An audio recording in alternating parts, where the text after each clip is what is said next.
મિત્રો સંજીવ વાચે યુટ્યુબ ચેનલમાં આપનું હાર્દિક સ્વાગત છે। મિત્રો હમણાં જ નવી અપડેટ એટલે કે ગુજરાત રાજ્યની 8326 જેટલી ગ્રામ પંચાયતોની ચૂંટણી જાહેર થઈ ચૂકેલ છે।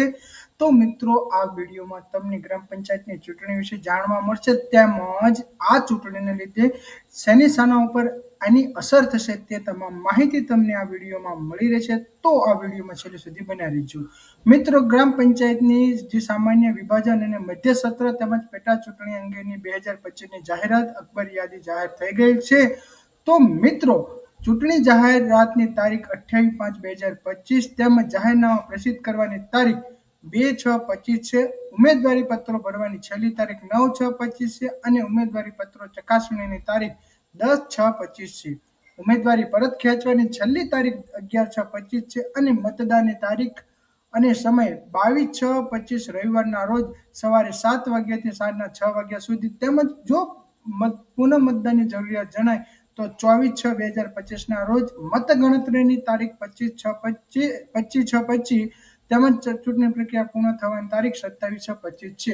તો મિત્રો આ છે આખા ચૂંટણીનો કાર્યક્રમ જે ગુજરાત રાજ્યની 8326 ગ્રામ પંચાયતની ચૂંટણી જાહેર થઈ છે તેનો આ કાર્યક્રમ છે।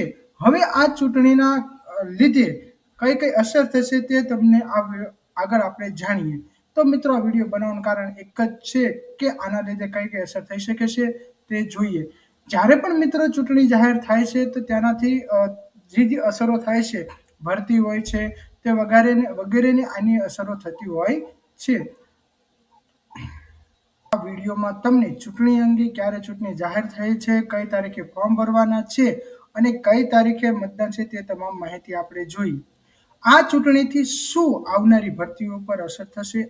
હા મિત્રો, જે ભરતી બહાર પડેલ નથી તે ભરતીનું જાહેરનામું બહાર નહીં પાડવામાં આવે, તેમજ જે ભરતીની જાહેરાત કરી દેવામાં આવેલી છે તે ભરતીને પૂર્ણ કરી શકાશે, તેમજ જે પણ કોમ્પિટિટિવ એક્ઝામ જે ભરતીની પરીક્ષા છે તે પણ પરીક્ષામાં લેવામાં આવશે, તેના માટે અગાઉથી બોર્ડ દ્વારા સરકારશ્રીની મંજૂરી લઈ લેવામાં આવશે।